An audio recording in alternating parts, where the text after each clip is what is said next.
Welcome everyone to tonight's Farminar.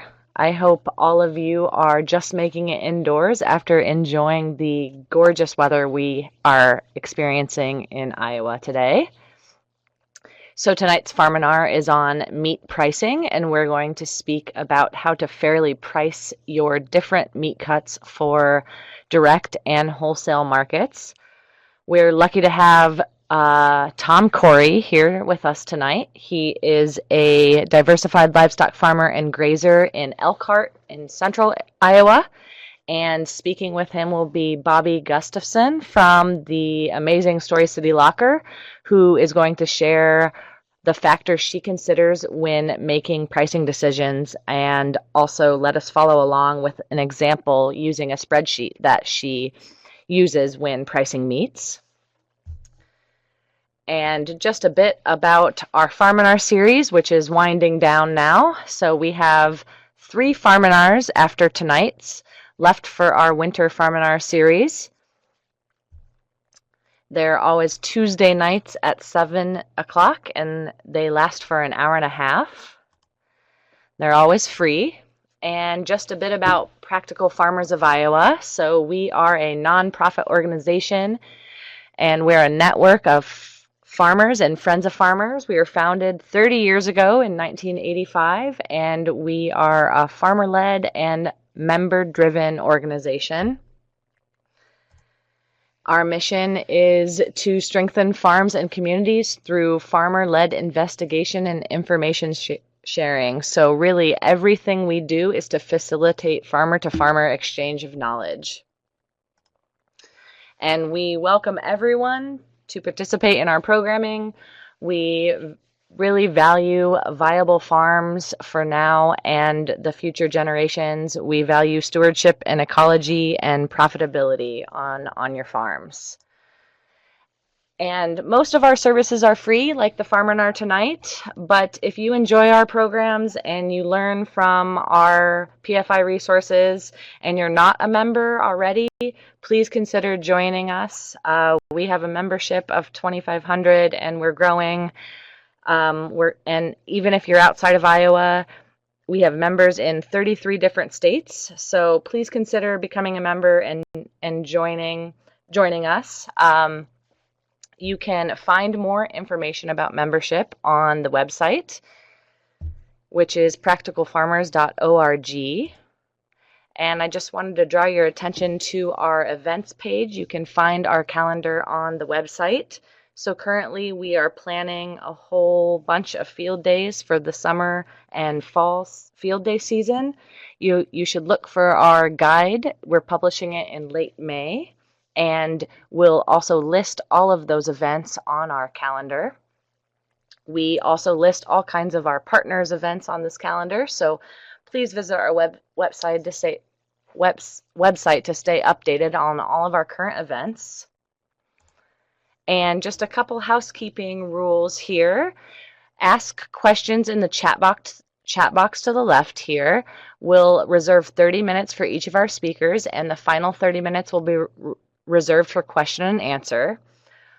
Remember that all of our Farminars are archived, so you're able to access them at any time after the live viewing. And please make sure to type your name and where you're from and your email into the chat box below. Also, to draw your attention to the right side here, if you could please fill out the poll on how many people are attending, that will help us for our grant reporting purposes. So first off, I'm going to turn it over to Tom Cory, who will kick us off tonight. So please take it away, Tom. Thank you, Megan. If I get speaking too fast, you'll probably have to slow me down here a little bit. I've got a stopwatch going here because we're on a limited time tonight. So I'd like to start out with saying a statement that Gandhi said that I thought was pretty good, and that is, the truth is not a lie because no one believes it, just as a lie is not the truth because everyone believes it. And I hope that I can be truthful as I can about our operation and some of our unresolved issues that we have with our marketing and try not to embellish my thoughts too much. But as I start off, I want you to think about this. I've always been kind of a thief of ideas all my life. Even when I was in the public education arena and I was teaching high school students, I always would try to pick up new ideas from others. And so what you hear tonight might not be just what the Cory family is doing, but I'm kind of a combination of Morikel and Garish and Salatin and Gomfort and Nation and Walters and German and Wilsons and the Bontrager and Carneys and Dellenfields and Wallaces and Churchill and Brunetti and the Winters and Anderson and Huber, and on and on and on. So I hope that this will give you a little bit of a food for thought. So I'd like to start out with telling you that my wife and I have been doing direct marketing since 1996. We have 5 children. Our oldest son is now in the Navy, and so we are absent one of our workers, and we both grew up on conventional and diversified farms. I taught conventional agriculture for many years, and about 10 years ago we decided to take our flat 0 to 2%, 200 bushel an acre farm ground in Allman, which is just north of Ankeny. For you folks that are out of state, it's just in central Iowa, and switched from the row crops to grass. We've spent these years in conversion, and 2 years ago we made our complete switch over. We had no fences. We put in high tensile fence, and then we use netting, electric netting, to divide our paddocks. And this year I'll have 120 paddocks, so we'll be able to give those paddocks 60 days rest. And we've spent roughly $10,000 on just putting in about 5 miles of high tensile fences in 85 acres. We've learned quite a bit in these last few years from going to seminars and paying for workshops and like going to grass farmer activities and PFI and Acres USA and just various areas, and to learn sustainable practices and about the non-GMOs, and basically also like with the Weston Price organization about family health. And so here's something that you need to think about, because I got into this discussion yesterday when I was at a funeral, and a guy was talking to me, and we were talking about why did we go with non-GMOs and this and that, and right away I made the comment without even thinking about this. I said, well, you can go to our kitchen and look in our refrigerator. We've got a glass door commercial refrigerator, and you can look in there and you can see the ferments and all the raw foods and all that type of stuff that we're eating. And he said, this is one of the things that I use as my arguments about people who are against GMOs. But the advocates use this, that they say that people that are wanting to walk in this non-GMO path, that they say one thing and they do another. So that's why I would say this might be some food for thought. And before we start in here, I just like the area where we live in has about 500,000 people in central Iowa. So we've got a pretty good base for marketing. And I just took this, I was thinking about this yesterday, and I thought, if we would just take the city of Ankeny, and the city of Ankeny, for you people that are out of state, has about 50,000 people in it. It's a very rapidly growing bedroom town of Des Moines. And if everybody in that town overnight decided to go to a grass-based product, and we would use the standard figures in this country, that means that those 50,000 people would need 3 million pounds of beef. That would be about 6,450 beef. About 50,000 pounds of lamb if they eat each about 1 pound. That'd be 1,250 lambs. And if they eat about 45 pounds of chicken each, that'd be about 2,250,000 pounds of chicken. And if you got about a 4-pound dressed bird, that's 562,000 pasture poultry. And if they ate about 50 pounds of pork a year, that'd be about 25,000 pasture pigs. So to put this in perspective, we really need to take a look at what we can do, because if those people would, just that one city would decide overnight, all of us that are in this business could not produce enough for one city. And so we have to really look at that and contemplate that and really try to analyze where are we heading as an industry.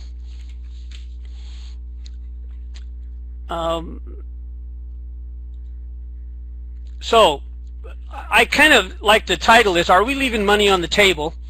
And are we pricing our products so that we can stay in the game? And I will have some numbers here for the sake of time. I'm not going to be able to go with all the numbers, but I'm going to be able to go in a little bit of depth with some of it. But those are some things that we really have to consider. And something we need to look at on the national farming level is if we would compare 1960 to 2015, in 1960, land was selling for about $90 an acre. And commodity beef was about $30 a hundredweight. That was a ratio of 3 to 1. Now if we take a look at this past year, land in this area is about $7,000 an acre. Cattle are about $200 a hundredweight, but the ratio is 35 to 1. And so when we talk about a capital intense industry, and we talk about keeping our pencil sharp and really taking a look at some of the things that we're doing, that's something that really comes to mind with me. And so I thought we need to really start considering that as part of our business plan on where we're at, and understand that those things do change drastically over time.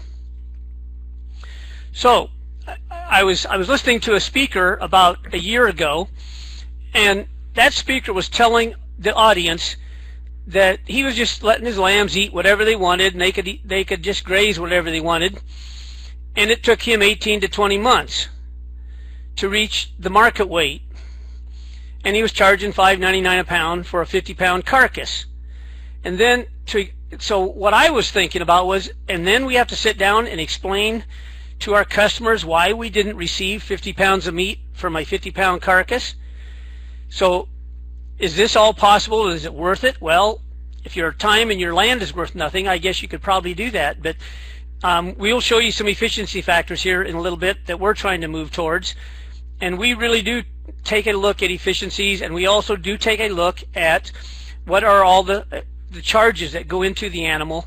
And we're finding out that we're still leaving some additional dollars of expenses on that table that we should be picking up.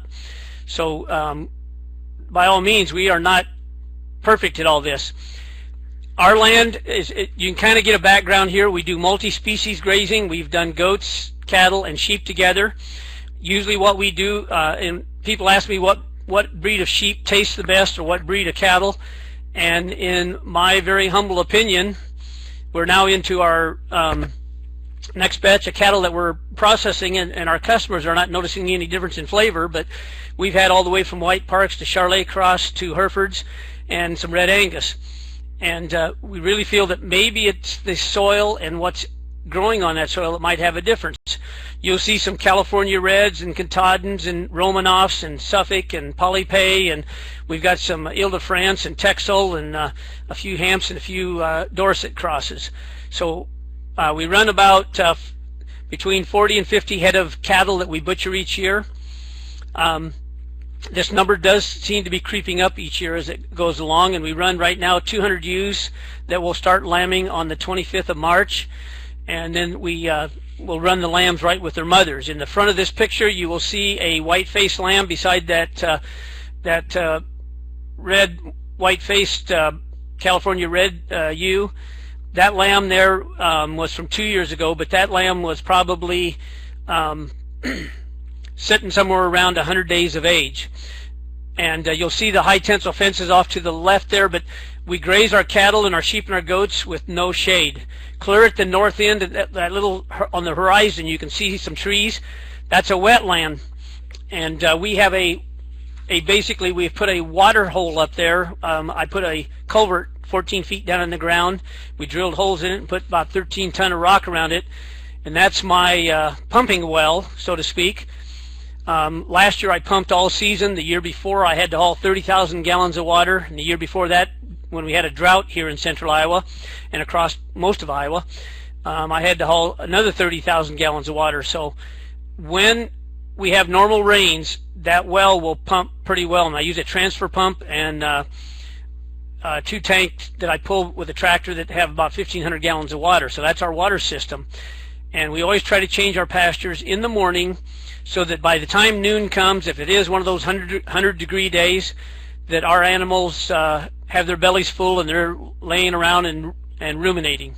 So that's part of the reason why we do those chores in that particular order. Here are some performance goals that we're trying to shoot for. Last year I came close. I had my bigger lambs weighed 105 pounds at 120 days of age, still nursing their mothers. But down the road we want to shoot for a 110-pound lamb, and that would at about 130 days of age. And then of course our later born ones and slower growing ones, we will grow them out later. The beef we're still working on. We would like to come up with a 1.5 to 2 pound average daily gain. Our chickens, the feed cost, we'd like to get that less than 15 cents an egg. And we did pasture pork last year. My second son raised some pigs out on pasture, and when we got all done, we looked at the efficiencies on that, and we would like to decrease our feed efficiency, get it down below 5 and get it down into the low 4s if possible. But right now we're at 5.2 to 1. So that's an efficiency that we can work on. And so those are some of the efficiency factors that we looked at will make a difference in how our how our bottom line is affected.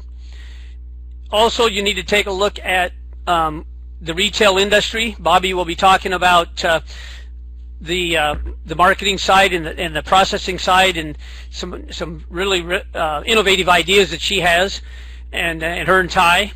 And I think it's going to be worth a listen to them when they come on when she comes on the program. 60 years ago, 30% of our retail dollar went to people producing the food. Today it's about 9%.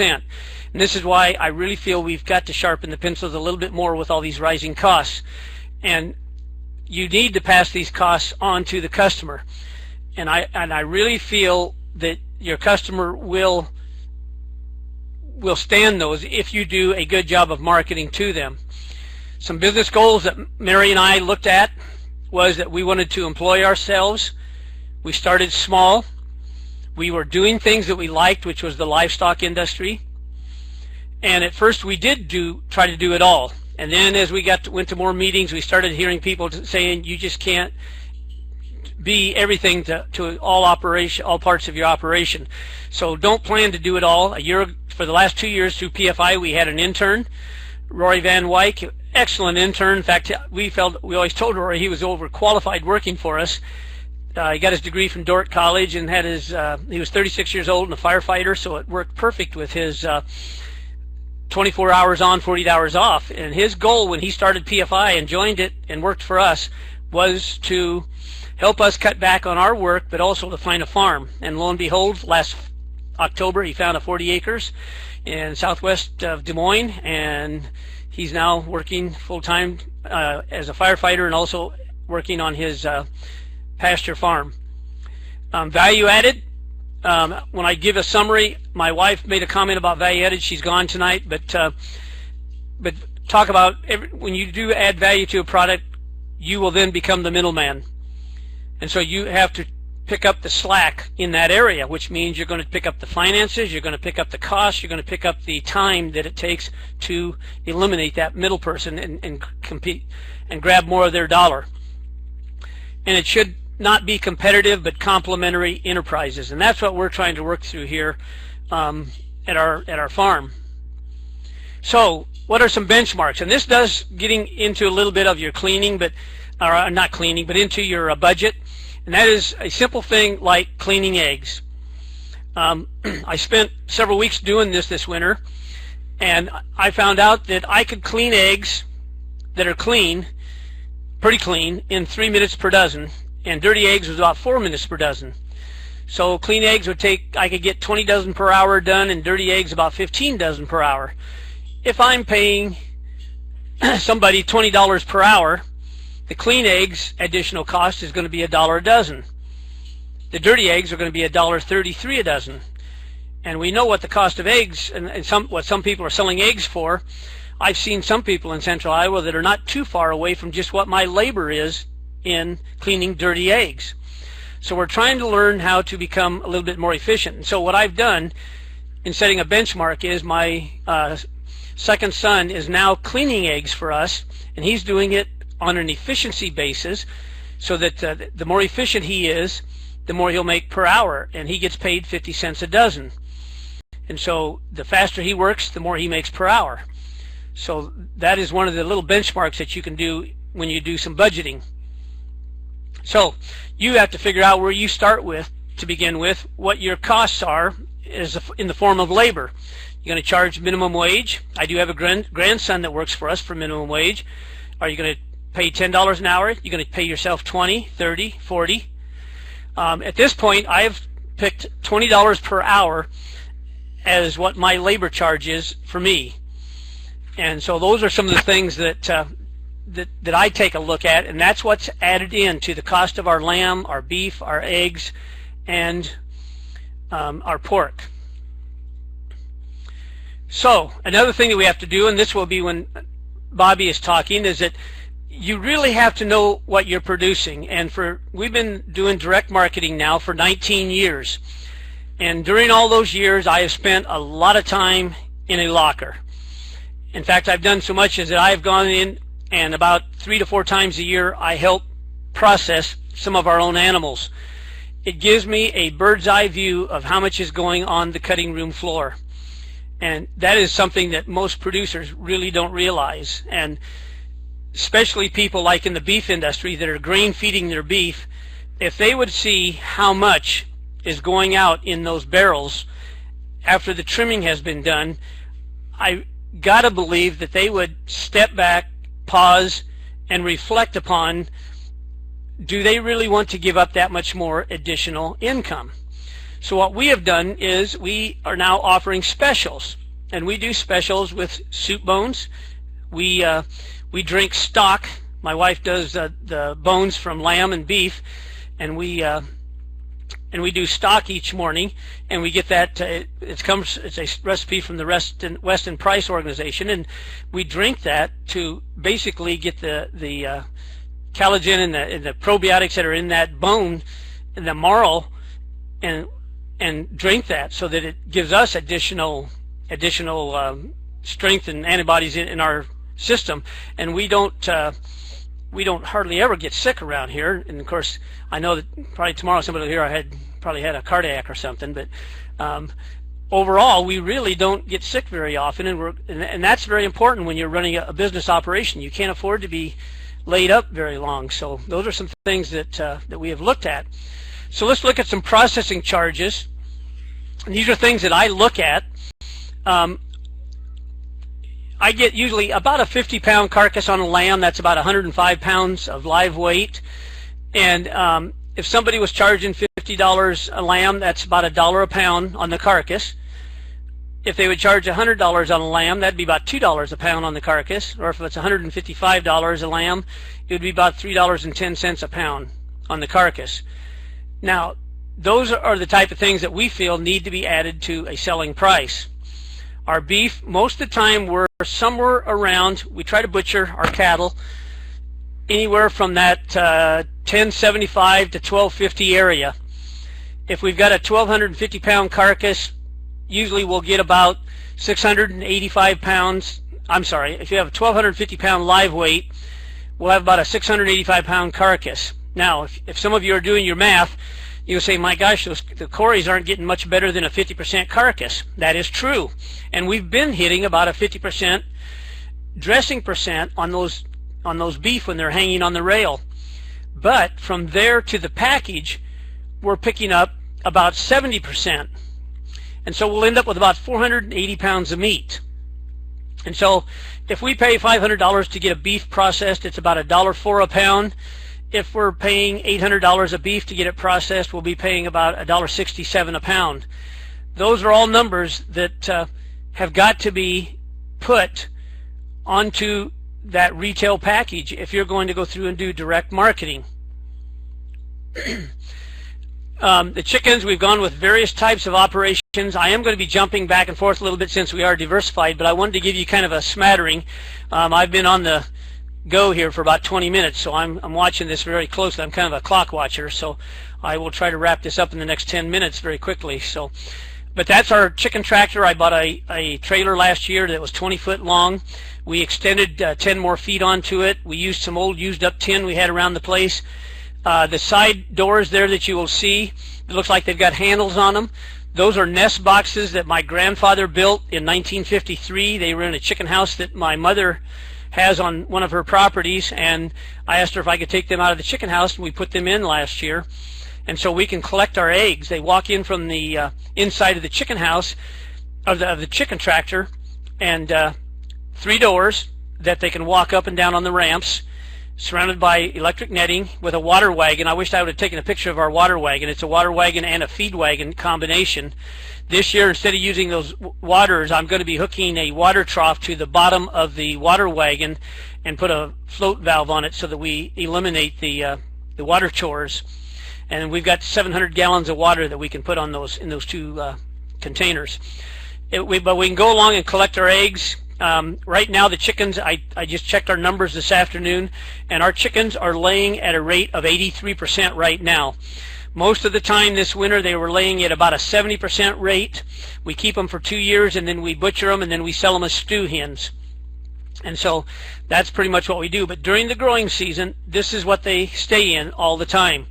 The trailer is low profile enough that it has really worked out pretty well, and we spent about $900, I believe it was, for the wire and the mesh and the welding and the added on metal, and the tin roofing, as you can tell, I had left over and some spare, so we just used it. And that really works well, and we just pull our tractor back up to there, flop the doors down early in the morning before daylight. I don't lock them in at night. We've never had a predator problem. We do have some guard dogs around also, but no predator problems to speak of. And then I just took it on the tractor and pulled it forward. Now this is a nitty-gritty. This would be very, very close to what you could do with any of them, but we use a non-soy diet for our chickens. We use non-GMO feeds, and so we have cultivated a certain type of a customer and a certain type of market. Our labor, by figuring it out on doing chores and doing cleaning, is $1.67 per dozen. I bought the cartons. I think I bought 3 cases of cartons last spring, and they were cheapest I could get them was 29 cents a carton. Our building cost, if it's got I think I used a 7-year life on it, will run about 4 cents per dozen on the eggs. The chicken with a salvage value and a 10% death loss is about a penny added onto that egg budget. Electricity for the winter, for the keeping the waters thawed, we figure we're using, and the lights, about 2 cents. We're going to try to put some meters on some things this year to make this electricity a little bit tighter. Mileage. Now that's the one that's tough, but we tell people that when they buy eggs from us, they have to buy a minimum, and so that's on our delivery routes that we do. We do deliveries twice a week in central Iowa, and the trip charges so far to me have been anywhere from $5.90, it may come up later on, but $5.90 to $8.60, I think it is, per drop. Well, you start adding those kind of dollars in here, and you can tell right now with my mileage and my time, mileage at 50 cents a mile and time at $20 an hour, you can tell that we're going to be surpassing $4 a dozen. We do sell our eggs for $5 a dozen, but that gives you a cost of where our costs are, as an example, on the chicken budget. On the beef, and this beef thing has been interesting to me, because the first 4 or 5 years that we were buying our steers and our heifers, every fall it looked like we were paying about $100 more until last year. And of course, then you know what the cattle market did, and so we've got some cattle in our feed lot that we paid $3 a pound for, and that was the going market price. But the average price, when I averaged them out over all the cattle, is about $1,100 an animal. Our pasture rent is $166.67, and the reason it's that is because our farm is paid for, but I charge our cattle $200 and our sheep $200 an acre cash rent. That goes against them, and I'll tell you in a little bit here. I probably inject it now. We have set up 2 legal entities: an LLC for the land, and an S corp for the business, meat business, an animal business. And so that has to be charged against them. About $52 on hay. That would be for the winter eating. Taxes, about $50.25. Interest, $28.57. Mileage, about $20.50. The pasture that we go to is 8 miles from where I live, so it's 16 miles round trip.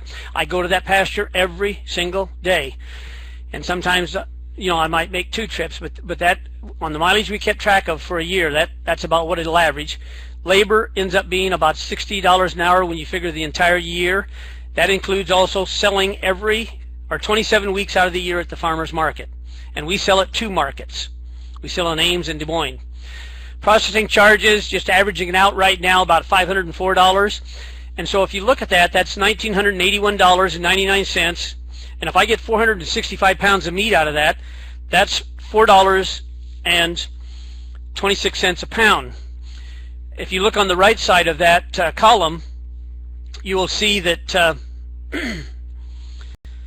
that I've got some things in there that I haven't added into the cost yet. And that is delivery charges, $5 to $8, electricity, because we still have some waters out here, advertising, the web design, and because we have a website. Insurance is about $20.75 through an insurance company. And we also have a fence charge I forgot to add in there, which is about $20 per animal. That's per 1,000-pound animal unit, if it's got a 10-year life to it. Also, the freezer use, the electricity on it. Our farmers market fees add about another $9.78 to that beef. So you can tell right away that I've added, probably, instead of $19.81, it's $2,040 already, with still some question marks.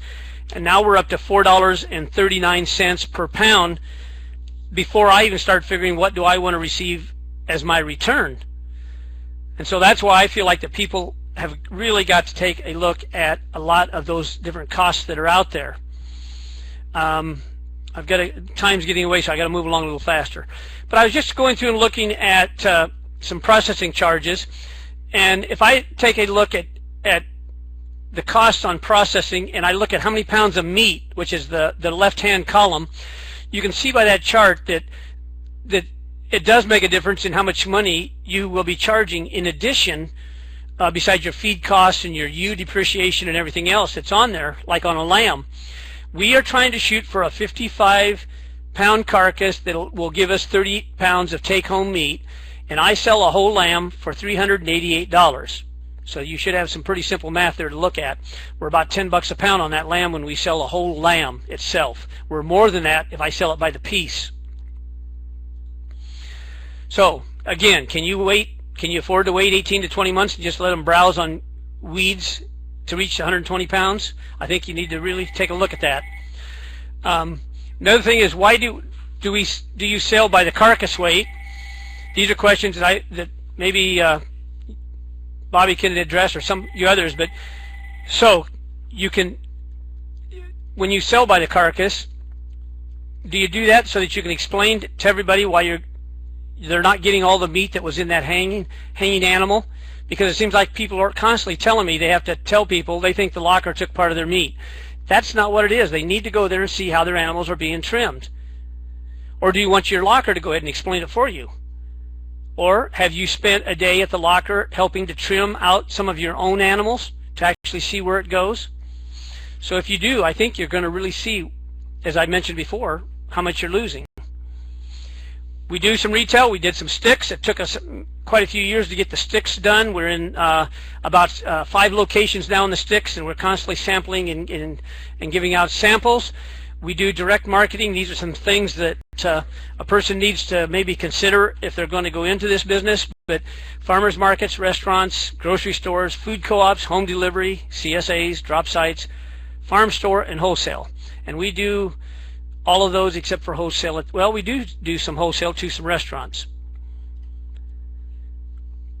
And that usually you have to kind of figure out where you need to be on the price on that to remain competitive with your meat products. The farmers market, that's the one we do in Ames, but we try to set it up very simply, and so that we so the people will come up there, they know exactly what they're getting. We try to change our booth each year, and we do winter grazing. That's another time, I guess, but that's one of those things that we stockpile graze, and I just brought the sheep home a month ago after a big storm.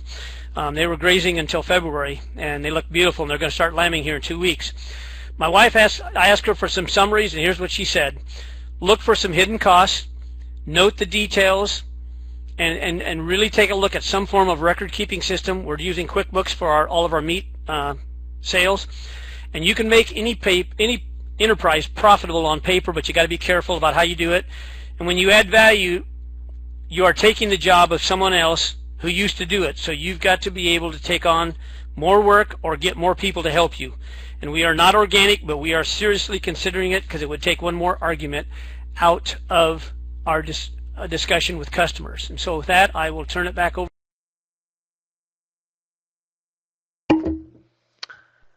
Thank you, Tom. Now it's time to bring up Bobbie's presentation and turn it over to Bobbie. Thanks, Megan. I am Bobbie Gustafson, and my husband Ty and I own and operate the Story City Locker in Story City, Iowa. Story City is right in the center part of Iowa, and I want to say, first off, thank you, Tom, for sharing the information that you did. Ty and I have great respect for Tom, and he's the type of farmer that we enjoy working with. He really understands his inputs into the product that he's crafting, and to partner up with him and to help retain value in the investment that he's put into his farming. We just appreciate working with those type of farmers because we do understand and we do know that during that part of the process when you're converting animal to meat, that you can either decrease the value of the end product or you can increase the value of the end product that you're shooting for, and we take that seriously. And so here in the beginning of this presentation, because every processor is a little bit different and it's a decision for you in retaining the value of that animal that you've invested in, I would like to get a little personal with you guys so that you know by the end of this presentation a little bit more about us. But and because every processor is different, they focus their energy on what they enjoy and also what pays the bills. And Ty and I do believe that sustainable farming and local food systems improve our quality of life, and we appreciate how it impacts the environment, and we appreciate how it improves our health, and we certainly appreciate how it supports and encourages growth in the local economy. So, like I said, I'm going to get personal here, and I hope that this doesn't make anybody uncomfortable. I'm certainly not uncomfortable sharing this information with y'all. So, when we were developing the business and the business plan for Story City Locker, there was some data that I had to collect in order to justify the goals that we had for this business, and I found out some interesting things. I learned that on average, an Iowa couple with both of the partners working full-time, they earn an annual income of about $77,000. This is us, and our family currently at the state it's in our personal life, our family requires about $71,000 in annual income. We don't have any credit card debt. Ty and I have two daughters. They're 20 and 17, and the 20-year-old is basically financially independent, and the 17-year-old is a junior in high school. We grew up in Iowa. We've lived in Iowa our whole lives. Ty grew up on a farm, and his dad farmed corn and soybeans, and they also raised hogs. And they raised hogs before confinement farming was as big as it is in Iowa currently. I grew up in town, part of a trade labor family. We both went to ISU, and through school and as young professionals, Ty studied business and information technology, and I studied design and marketing. This is our home and our dog Gus. We live on 32 acres south of Story City, and before we built there, that land was conventionally farmed. After we built the house, we put 20 acres of the land there in CRP, and it's been healing since 2003. And I have to tell you, I'm going to try and point out here, I'm going to use this little tool. This flower garden right here, let's see if I can get at this. There we go. This flower garden right here, and then this vegetable garden right here. They took forever to really develop into soil that could grow anything well. We introduced earthworms over and over and over again out there, and now today it's a healthy flower garden, and the vegetable garden produces pretty well, and the CRP is doing really, really well. But the land that we haven't invested in and really nurtured, which is the lawn and the parts that aren't in CRP, it really struggles to grow healthy grass. And then this is our business, the Story City Locker. And at this point you may be asking yourselves, how did these people end up in the meat processing business? And the short of it is Ty, on his career track, ended up in corporate industry and became discontent. And he is very close, and we are very close family friends with Dale and Shirley Hoppert, who own and operate the Atlantic Locker in Atlantic, Iowa. And during that discontent period of time, Dale suggested to Ty that he consider meat processing for a career change. And so we decided that we would investigate it, and we just do one step at a time, and we would keep stepping through it until red flags stopped us. And Dale and Shirley took us under their wings and mentored us along the way. And there were never any red flags. And so in 2013, the final building was finished and constructed. And it was pretty exciting, and it still is exciting for us, that the government was willing to invest $650,000 into Central Iowa through an SBA loan for the construction of this building. So after all of the bills were paid, and this building is here, and it's all investment with very little equity at this point, the operating budget requires about $50,000 monthly. Now, Ty and I can't generate that amount of revenue alone, and so when we were doing the business plan, we had to justify the types of positions and the number of positions that we foresaw having here at the locker. And I learned some interesting things when I was preparing that information for the lenders. Butchers and meat cutters nationally, on the average, earn $13.63 an hour. Iowa's average pay is $12.02 an hour. Well, we decided that we would start out paying at the national average level, and we actually pay a little bit more than that to our butchers. Their pay lands somewhere between the 65th and 75th percentile of their wage scale. And as you can see, they have years and years of experience, and they certainly deserve it, in our opinion. Another common challenge that we heard from our locker owning peers, and we still do, that food preparation businesses are really difficult to partner with.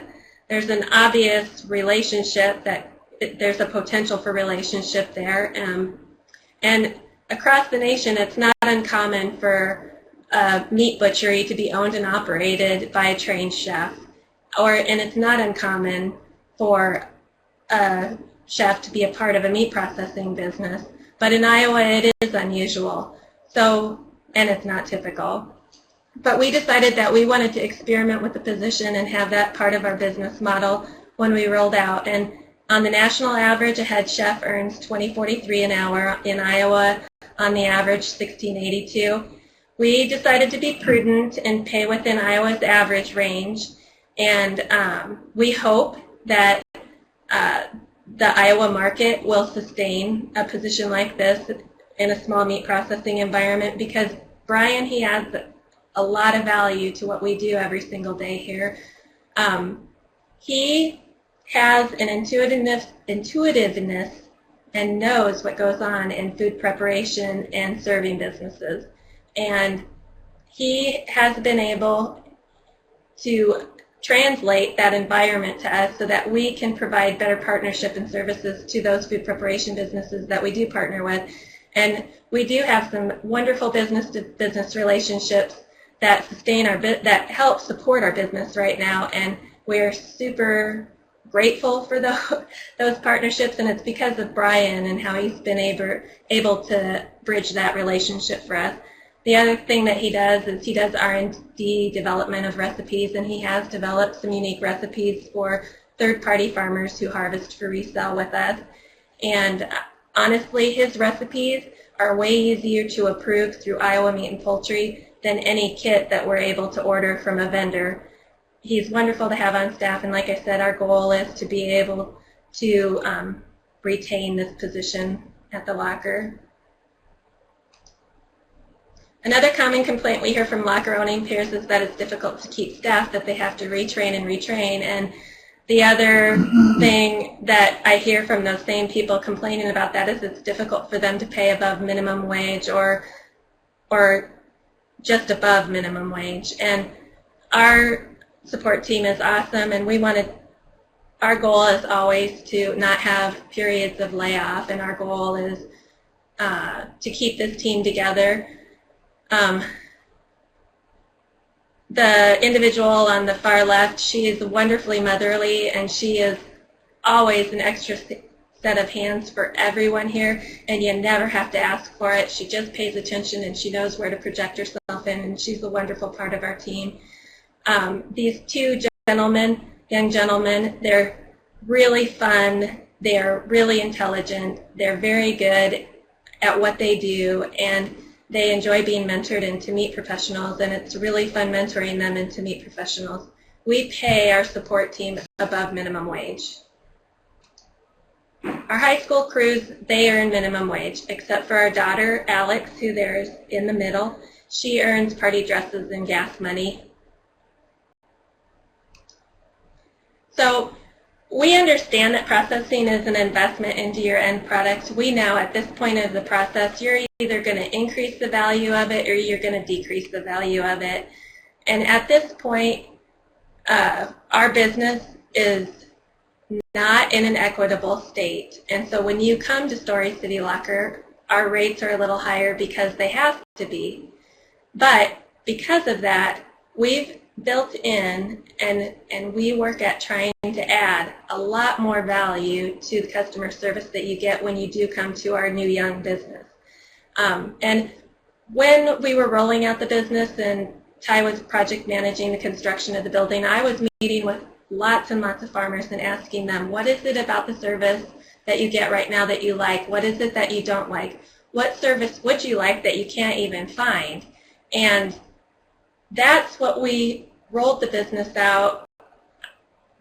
Those are the foundation of services that we rolled out with our business. We've tried to fill holes in the market. We want to continue to try and fill holes in the market for services that are difficult for the small processor, the person needing a small processor, the services that can add value to what they're doing. And so on another day, we would love to have that conversation with you and have the opportunity to discuss with you how can we make the process of animal to meat easier for you than it currently is. At this point, we're not an equitable business, but we're bridging to being an equitable business where we can be competitive with the older lockers in the state just on the price point. But we know if you come to Story City Locker, we have to add value to what it is that you get, and we work really hard at that. For example, one of the things, by the end of this year, we're working on becoming an organic facility. We know that there's a large market that it would be convenient in the middle of the state if there was another organic processor. But today, I'm just going to share something with you that I've developed this past year that has made pricing the processed animal, that carcass, taking that value of that carcass and then breaking it down into a lot of little parts and then reassigning value to all those little parts. And we are members of the Butchers Guild, and that's an organization that supports local and sustainable farms, and they practice whole animal butchery just as we do. And so as we rolled out the business, I solicited them, how do you make that transformation from carcass rate to rate for all these little individual cuts? And it's still a question that gets posed in that forum all the time because people are super proprietary with how they're accomplishing that. And we were offered consulting services, but as a new business and all of our investments are in the building and in the people and getting going, this is a tool that I created because I couldn't find a good resource. And it's a life preserver. It works for us, and it gives us a lot of peace of mind. And in this process, until you find a better resource, if this can be a resource that's helpful to you, I'm happy to share it with you. And when we price individual cuts, our goal is to price those cuts honestly. We want to reflect the true cost of sustainable farming, and we also want the pricing to be sustainable itself, and that means that that price reflects the cost that the farmer needs for that carcass. That cost, it covers the cost of processing, but then it also covers a return on the investment that we make when we invest in that carcass. When we invest in product for the retail space, we're investing money away from what really makes money for us and really drives our business, and that's the custom processing. So our business model is dependent on having a return on investment when we invest in the retail space. And I would think that that's applicable to the farmer as well. At a certain point, that when that carcass is hanging at the locker, there's different ways to market that meat, and the custom processing sale simplifies the process of selling that meat, the quarter carcass or the half carcass or the whole carcass. There's additional investment when you have to retain that carcass and break it down. And Tom alluded to that, the registrations for the farmer's market. What is your time worth? And there's just, with those single cuts, with those small cuts, there's always negotiators and understanding if I'm going to have to wiggle my price, how far can I wiggle my price before I'm not harming myself in my investment. So, but that may not be the case either. You may have that all figured out in the carcass rate price that you charge for your carcass. But for us, when we break that, we do custom process, and custom process is very straightforward to making sure that the value of that carcass is retained. It gets very complicated when it's broken down into a bunch of little parts. So what I'm going to show you today is on our website at storycitylocker.com. It's under the Custom Processing tab within the Inspected Processing page. When you get into the Inspected Processing page, there's links at the bottom of it for species specific, and you just click on it, the one that is respective to you, and then what opens up is what you see on the right-hand side of the slide. The green cells are the cells that need content. You need to put in the hanging weight of the carcass or carcasses. I do multiple carcasses when a farmer brings in 3 hogs or 2 beef. You need to input your hanging weight rate, and then you also need to input your processing charges. And we do include on these sheets our processing rates, but those numbers in that gray area, that doesn't calculate anywhere in the spreadsheet. Where the calculations drive from are the green cells, and so you process them place else. All you have to do is put your invoicing amount in that green cell, and I guess I can point to it. I'm trying to effectively use this pointer, but I'm not doing a very good job. Here, you put your invoicing amount there. Those 3 things factored together will give you a per pound cost of this harvest based off of the yield, and this one happens to be $5.94 a pound. So on these sheets, there's also a wholesale rate and a wholesale value that is pounds of meat calculated. And that's only relative if you process at Story City Locker. We like to purchase off the top of third-party harvests. And when we do that, because we're not purchasing the whole animal, we feel it's fair to pay 10% above the harvest cost. And so that's what that wholesale rate, $6.54 is 10% above $5.94. And then the invoicing divided by $6.54 a pound amounted to 107.1 pounds of meat. So if we were going to trade for the whole amount of their invoicing, we would retain 107.1 pounds of meat. But that's only relative if you process here. So to step back, you put in the carcass weight, you put in your carcass rate, you put in your invoicing, and then it's time to hop to the third last page of the worksheet. Oh, and I do want to say, we do prefer to purchase this way. We do purchase whole animals when we can invest in that. But by purchasing this way, it allows us in our retail space to have product out there that's branded with the farm's name on it. We have a third-party label that brands the farmer at the top of the label.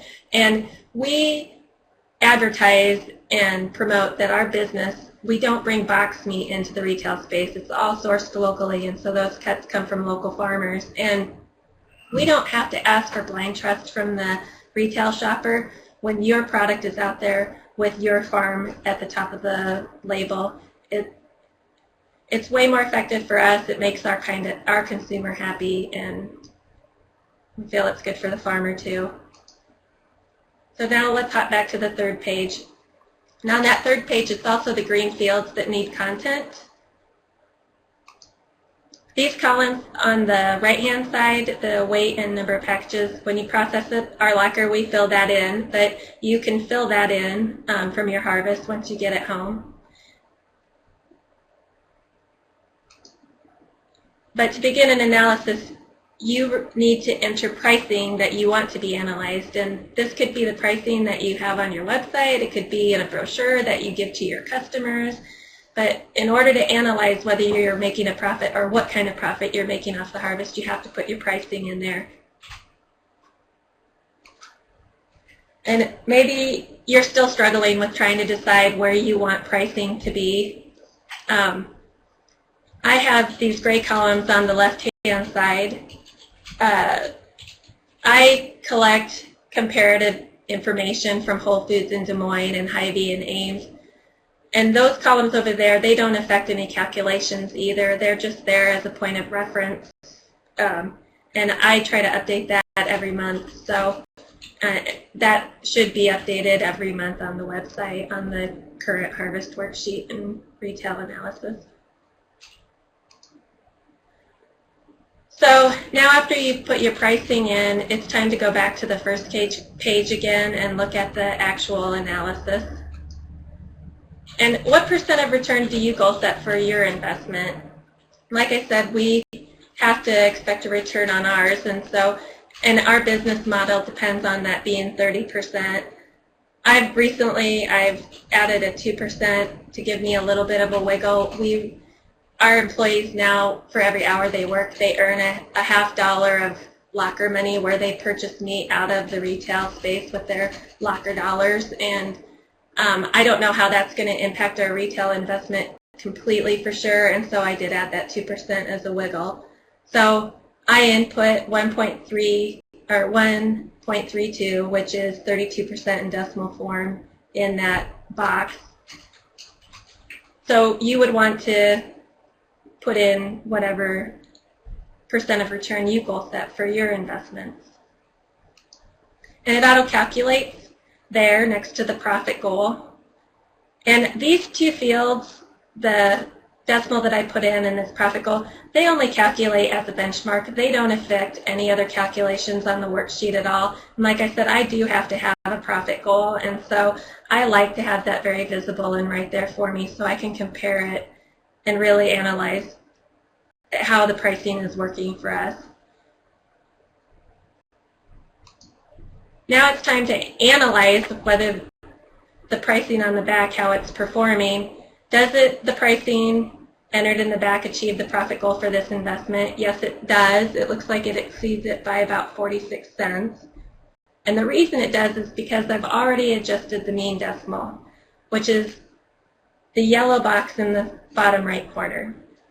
Now, like I said, the 1.32 decimal in that green box doesn't drive any other calculations in this spreadsheet, but the yellow box does. And that, likely when you put pricing in that back page, you come to the front page, it's probably not going to achieve the profit goal that you're striving for. And so you will have to wiggle that percentage up and down until you reach the goal that you're searching for or you're striving for. Now it's time to go to the back page again and review the adjusted pricing. And the adjusted pricing is just to the right of the green column where you entered the pricing that you wanted to be analyzed. And as you can see, what I've circled down there, I've got a happy circumstance here. I wanted the goal set for $5.99 a pound on ground beef, but I can make my profit margin by pricing that ground at $5.44 a pound. So then I have that decision. Do I benefit from that added revenue, or do I run a sale on ground beef? And the reason the ground beef falls below the average harvest cost, which was $5.94 if you remember from the front page, is because of the premium cuts that were harvested. They have a higher value, and so they contribute more to the revenue generated from the harvest, but proportionally there's way more ground in a beef than there is premium cuts, so it can only impact the price of that ground so much. When you harvest, the more premium cuts that you can harvest for your market, that you can successfully sell in your market, the better pricing point you're going to gain with the ground beef. If you harvest for all ground, it's going to be very expensive ground beef. And I go on a little tangent about that here because I get emotional about the ground, and I just put that in there just to relax myself as I was working on this subject, because I do get all worked up over when I think about harvests that are all ground. And I never intended to go over that rant with you. I just put that in there to relax me a little bit. So my point, and the thing I do want to point out, is this harvest worksheet is percentage driven, and you drive it. It drives from the pricing that you put in column D, that green column D on the back page. Well, you start driving it there. You're parked. You really start driving it when you start adjusting that mean decimal in the yellow box on the front page. And your market is different than mine, even from one town to the next. Your customer base is going to be different. Who you're selling successfully to is going to be different. And only you can decide what those comfortable goal prices for those cuts are. And then you can analyze them with this tool and see, can I really achieve those prices with this particular harvest? And I like to know at cost too, so that if I do have a negotiator in the retail space, I'm willing to negotiate, but I don't want to devalue it and sell it for less than I paid for it either. And so to do that, I just make note of what the mean decimal I needed to achieve my profit goal. I make note of that, and then I wiggle that decimal back down to where the harvest analyzes it at a 0 profit, and then I go back to the back page again to see what that price is, and I just make note of it. So this is an easy tool to individualize just for yourself, and that's it. It's that simple. It works effective for us. It saves us a lot of time, and it gives me peace of mind knowing that with the little that we do have to invest, that I'm not throwing that investment away. And yes, I didn't talk about the second page of the workbook. This workbook has 3 pages. I talked about page 1 and page 3. But that second page is only relevant if you process at Story City Locker and allow us to purchase from your harvest.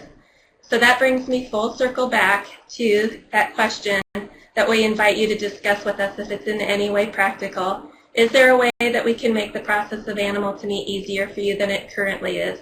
There's great value for us in having that conversation with you because, like I said, our business isn't in an equitable state yet. We're not in that position where we have equity to be able to adjust that monthly revenue that we need to generate to pay for this facility, and we want to bring extra value, as much extra value as we can, to simplify what it is you're trying to do to market that meat.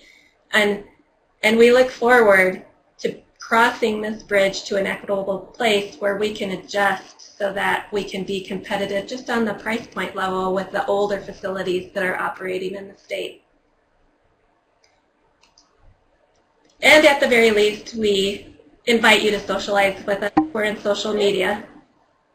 And we like to follow all of our local food partners in PFI with the Iowa Meat Processors Association. We're also members of Slow Food USA and the Chefs Collaborative and the Butchers Guild. And we also very much support what the Iowa Food Systems Council is doing in their efforts to support and encourage local food supply, but more importantly, keeping that local food supply affordable to all demographics. So follow us and we'll follow you. And here's my contact information. If you have any questions about the worksheet, feel free to contact.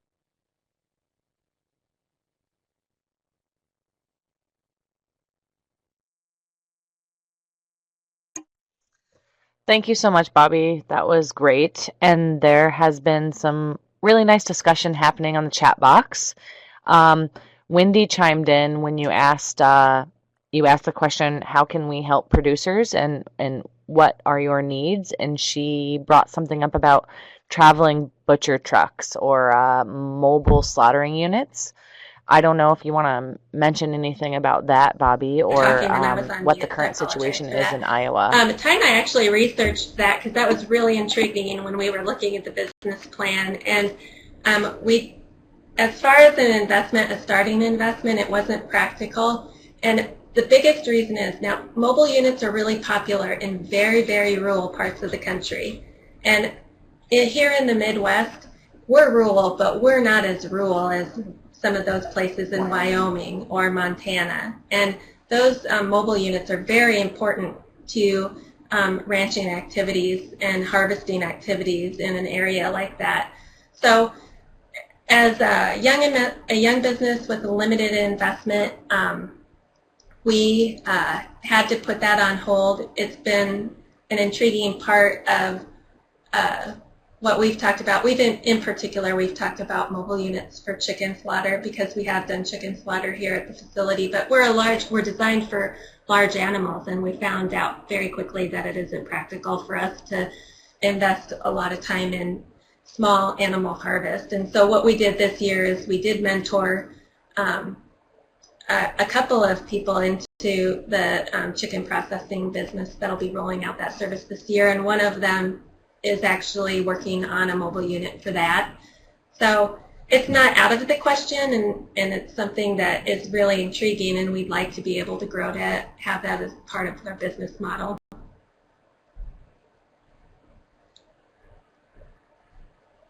Is there anything else, Megan? I don't know. Is there any other specific questions about mobile units?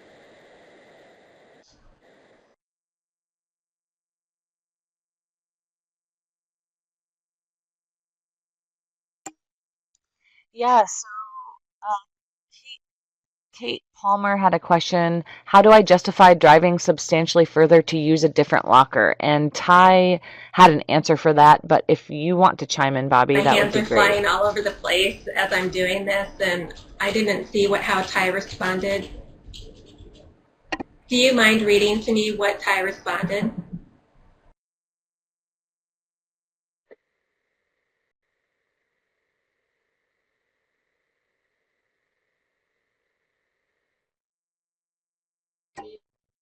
Sure. Ty said many of our customers plan the long trips around other activities or do rotational drop-off and pickups. Quite substantial. They do pretty large harvests with us when they travel to us to do them, and then it's every 3 weeks. They drop off harvest and then they pick up harvest at the same time, and then 3 weeks later they pick up harvest. And because we age beat 2 weeks. Say what? Because we age beef 2 weeks. Yeah, and that's because we age beef 2 weeks.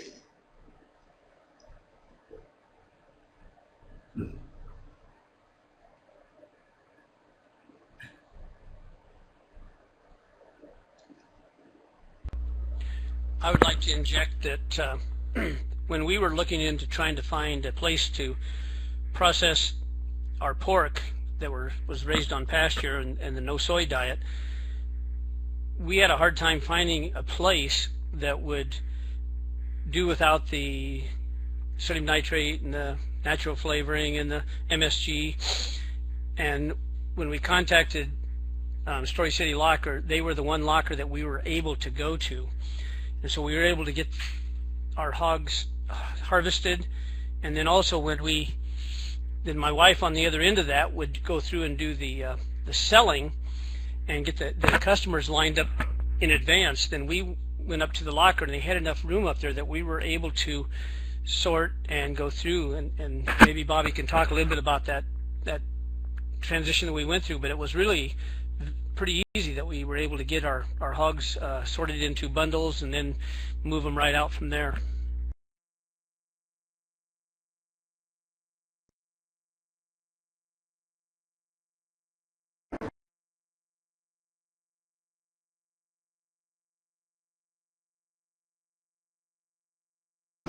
Okay, there we go.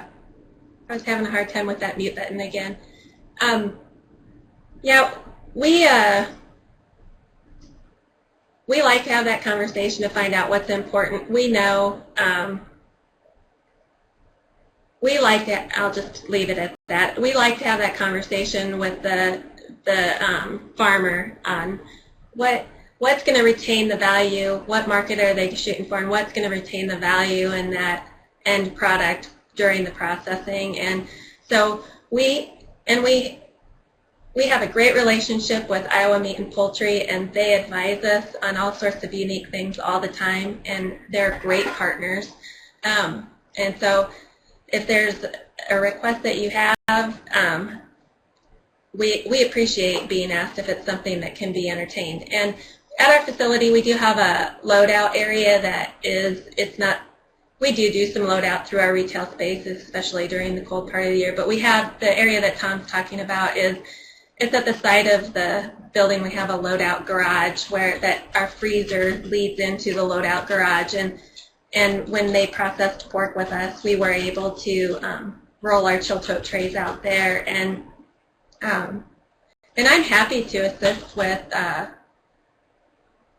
type of thing. And I could tell that he wasn't used to receiving as much assistance with loading out and sorting through his product as I was willing to give him. I made him a little bit uncomfortable, I think, but he received my help graciously, and I was happy to give it. But we have a nice loadout space. All of that stuff was we really tried to think through, and we talked to lots of industry people and active lockers about their designs and what's comfortable and what's not comfortable, and build something right the first time. So that loadout area is nice, and it's handy. It's out of everybody's way, and it's easy. I see there's a comment there about, have I considered marketing through Nyman Ranch? Not really, because it seems like in some of the research that we had done that we were going to be having to go a little bit more towards wholesale probably in our price. But at this point, we have a customer base that we've cultivated that is the non-GMO, no soy type of a customer base that makes it pretty easy. So we, at this point, and we do deliveries twice a week in central Iowa, so that also helps quite a bit in moving the product. I'd like to add one other thing, is that I would encourage everybody to visit your locker, even if it takes a couple of trips. I went up and talked to Story City Locker, talked to Ty and to Bobbie at least 2 to 3 times before we ever brought the pork up to be processed. And I think that the more conversations you have, the more comfortable you'll feel it, and then also you can kind of figure out if you want to custom harvest to your specs or a different type of a way. So that was, I would really encourage you to spend.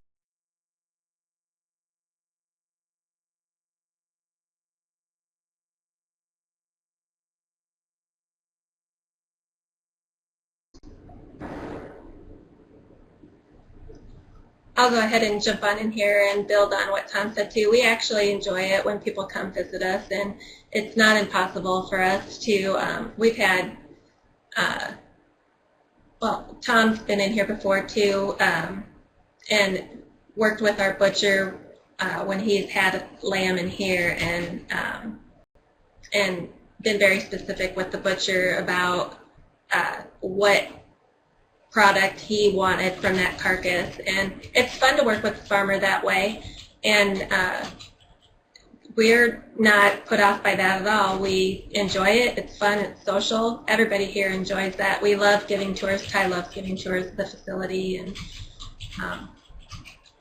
it's fun to show that it's fun to show a contemporary building that meets all food regulation, regulatory rules. And we are a state inspected facility, but our facility is designed so that it meets federal regulations as well.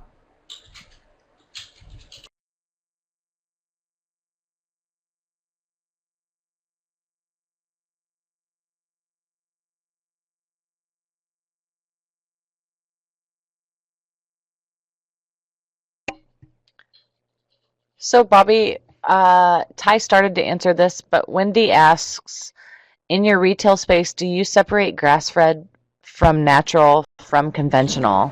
And That if a is an farmer has a excellent cull question animal to because it process needs from a something that conventional needs system, do you clarified process it? all of the time. Or do you specify to Because in the customers retail what space, type and of that's the animals most you visible process? thing,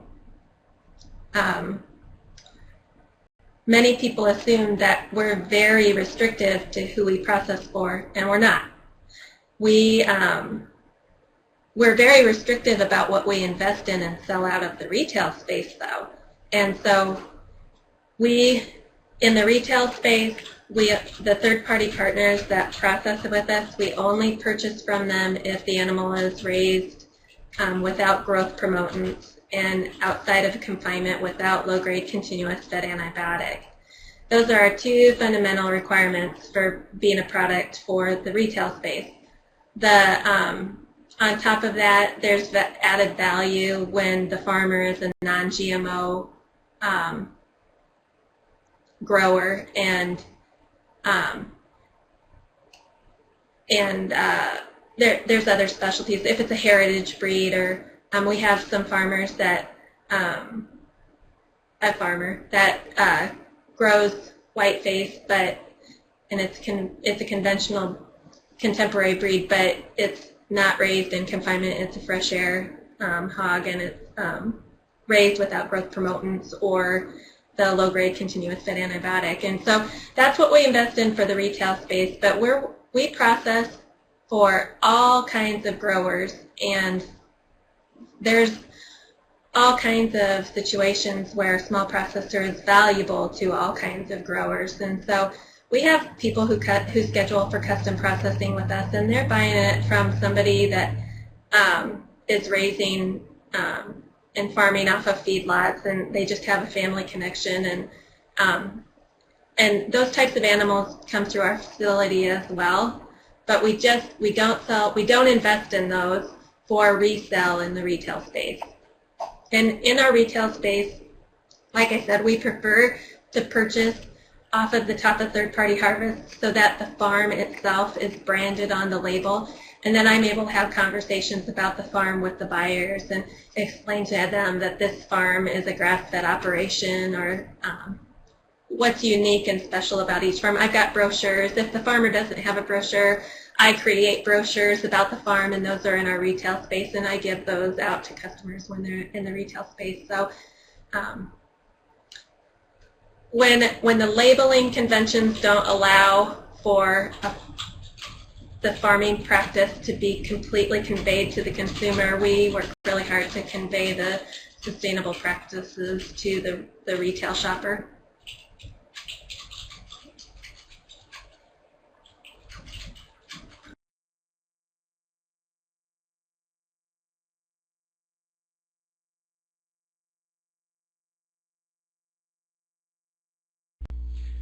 My son was the one who lined up the hogs from John So Gilbert a for question just pasture came up raised. for Tom From And Steve as far as I Stockman, know, he asks, we for the didn't do pasture any worming pigs, protocols what is your on the worming protocols and genetics? on the pigs.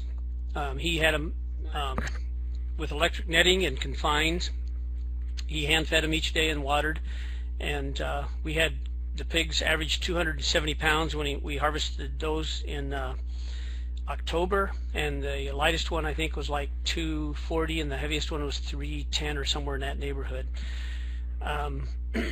So the genetics, they were what John uses, and they were kind of a Duroc cross, and just of course working in a small space like that, they were really calm by the time we got them harvested. But that was our first experience with those, just to see if it would work, and that worked out pretty well. We're still trying to decide what we're going to do with the pasture pork for this year. We haven't made up our mind yet. We need to find another child that is interested in taking that on, because I've got enough on my plate at this time. Somebody had asked earlier too about the eggs, and our eggs are non-GMO, and they also contain no soy. But the crowd that we have cultivated over the last 15 plus years, working up toward probably even the 19 years, have started to seek out those type of special things, and so those are some just little things that you need to kind of keep your eye on. We keep our laying hens in the winter in a shed that we built. I do not close the door so that they can go in and out year round. Right now they're wandering all over our property and eating a lot of grass, and if there's any early bugs yet, which I haven't really seen any today, but they'll stay out there until we plant our garden, and then we'll take them to the pasture and then put the netting around them. The laying hens seem to do pretty well in the winter. We do have a couple of heated waters that we use, and we were getting a lay rate of about 70% through this winter, and I didn't really put the lights on a timer. I just kind of let nature take its course, and they were young enough hens. We bought them last summer that they seem to keep right up with it this year.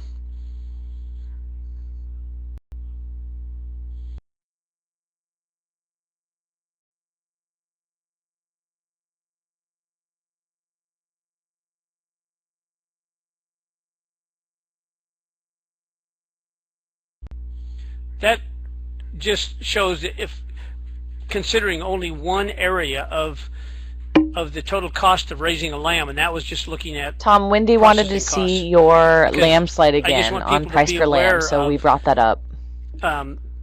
The left-hand side is how many pounds of meat from that carcass. So like when you get down to 60 pounds, you're going to be looking at probably about a 130-pound lamb, possibly even a little bit higher, maybe closer to 140. And so depending on the size of that lamb and depending on your processing costs, the middle charts there, those four lines going across and down at 80, 100, I'm sorry, at $50, 80, 100, and 150. I should have slid that over more. The $1.32 is on a $50 processing cost, up to $3.95 if you would be charged $150. So I just want people to be aware that those are just part of the cost that you have to put into your costs. I see there's a question there on immunizing laying hens. We don't. We don't even. I was telling Wendy today when she called that we don't even worm our lambs. So we might do a little bit of worming to begin with, but in our rotational system, we don't use any medication unless it's an absolute necessity. And if it is, that animal has to be isolated away from the others that we harvest, because we've got some customers that have children that are very sensitive to certain things, that any residues that may show up in the meat. So we have to take extra precaution on that. But yeah, the hens, we don't immunize them. We buy them when they're about 17 weeks old and ready to lay, and they might have been taken care of before that.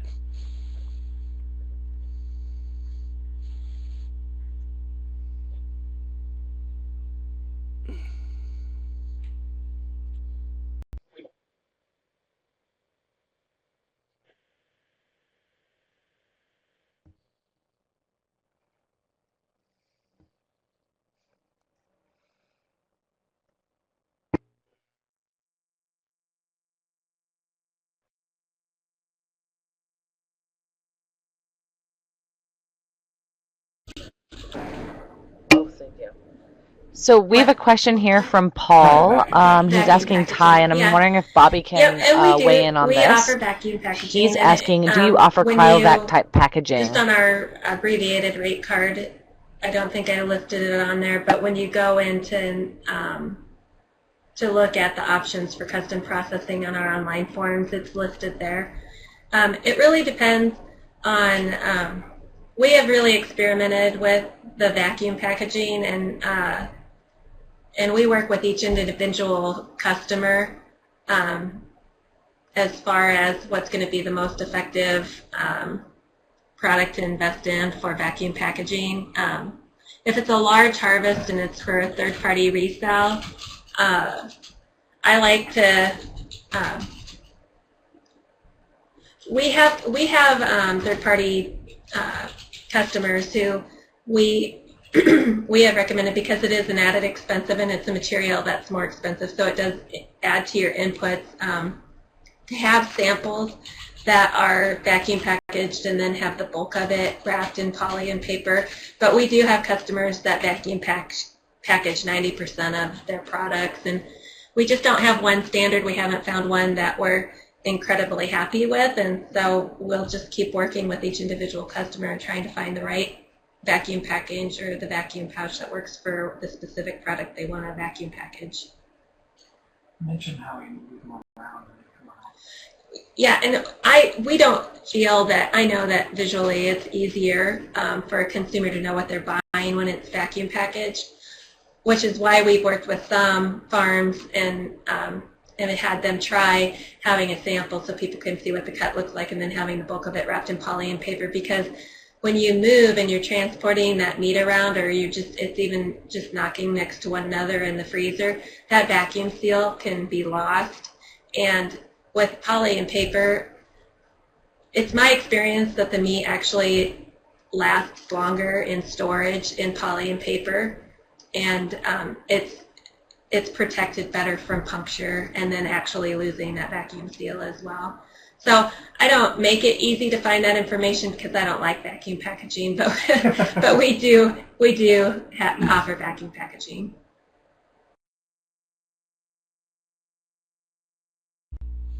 That's interesting, because we've vacuum packed for many years, and we've now gone back we've gone to white paper. We like the way it stores and the way it keeps, and we've a lot of times we'll have charts available, so if somebody asks what the cut is like, but usually we can describe it well enough that we don't lose too many customers, either beef or lamb at this point, of buying different cuts. So that's worked out pretty well. Somebody asked about the chickens. I think they're called the red bovans. We bought them from some Amish over in Kelowna, and we do that about every 2 years.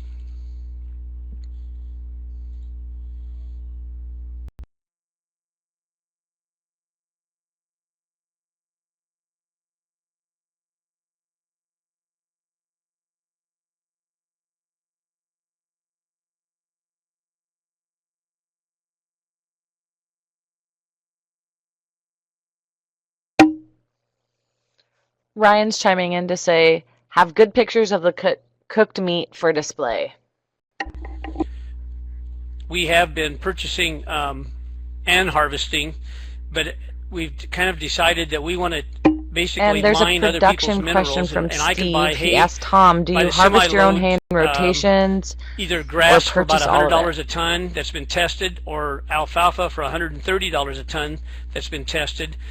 And I've been buying, besides our own big round bales and small square bales, we buy big square bales, and we have those brought in, and that seems to work very well on feeding also.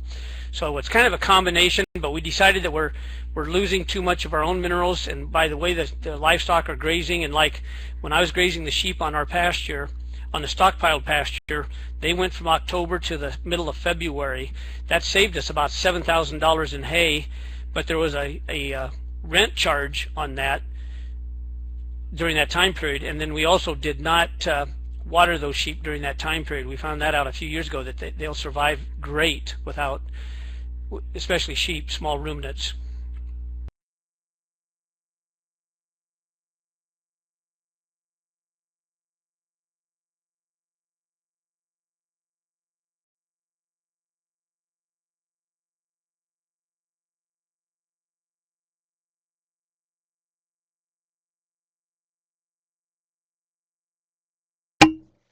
Okay, it is 8:30 and that's the time we wrap up. So I want to thank both Tom Thank and you. Bobbie and Ty for participating in this Yeah, Farminar thank tonight. you It was for very everybody for your informative attention. and both of you have amazing operations. So thank you so much for volunteering to do this for us tonight.